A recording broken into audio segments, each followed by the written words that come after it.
Et si le vrai moteur, ce n'était pas la motivation, mais le désir profond? Avez-vous déjà remarqué que sans désir clair, la motivation s'effrite, qu'un projet, même bien pensé, peut s'éteindre doucement, faute de feu intérieur? Avant même de chercher à se motiver, il est essentiel d'écouter ce qui en nous cherche à émerger. Ce n'est pas uniquement un plan d'action qui met en mouvement, c'est un appel, une vibration, un désir profond. Précédemment, dans l'épisode numéro 2, nous avons exploré les 3 sources de désir qui cohabitent en nous. Le désir du corps, qui cherche le confort et la sécurité. Le désir de l'ego, qui veut briller et être reconnu.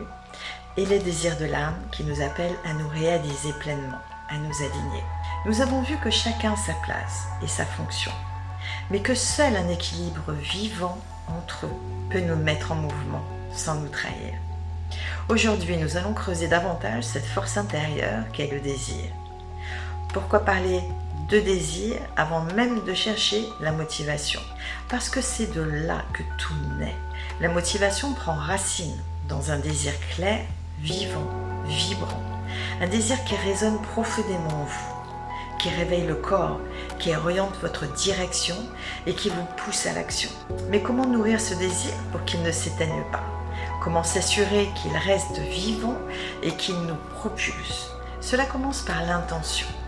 C'est le moteur silencieux, la volonté derrière l'action. C'est l'élan dont vous allez insuffler votre action.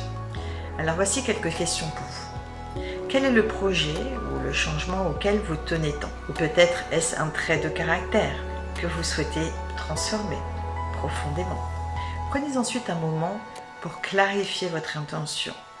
Écrivez ce que vous souhaitez manifester. Les détails comptent. Soyez précise et précis. Il n'y a pas de mauvaise raison, tant qu'elles viennent de votre cœur.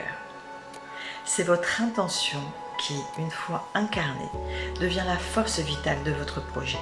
Mais il y a une question fondamentale à vous poser. Suis-je prête ou prêt à changer?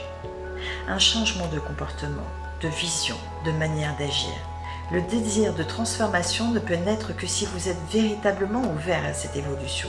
Les sages nous rappellent souvent que si vous ne changez pas votre manière de faire les choses, pourquoi attendre un résultat différent alors?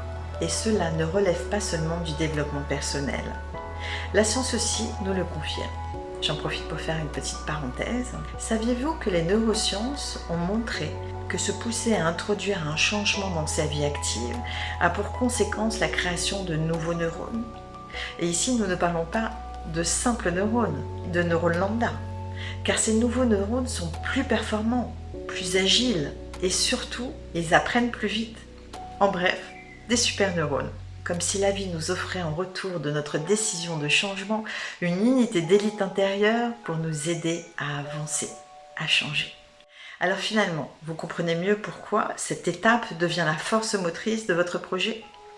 Elle nourrit votre désir et le transforme en réalité tangible. C'est elle qui fait le lien entre ce que vous souhaitez et ce que vous pouvez réellement accomplir. Aujourd'hui, je vous invite donc à clarifier ce désir intérieur, à l'ancrer en y injectant votre intention, votre couleur, et surtout à vous engager à changer afin de pouvoir manifester votre pur potentiel ici et maintenant. Car c'est là, dans cette intention profonde, que commence vraiment le changement. Ici s'éveille votre flamme intérieure. Et j'en profite pour vous rappeler que dans la description de cette vidéo, vous trouverez un lien de téléchargement pour obtenir l'atelier Désir numéro 3. Je vous retrouve très bientôt pour l'épisode numéro 4, où nous explorerons ce qui brouille cette écoute, les croyances, les peurs, les loyautés invisibles, et surtout, comment s'en libérer pour faire place nette. À très vite.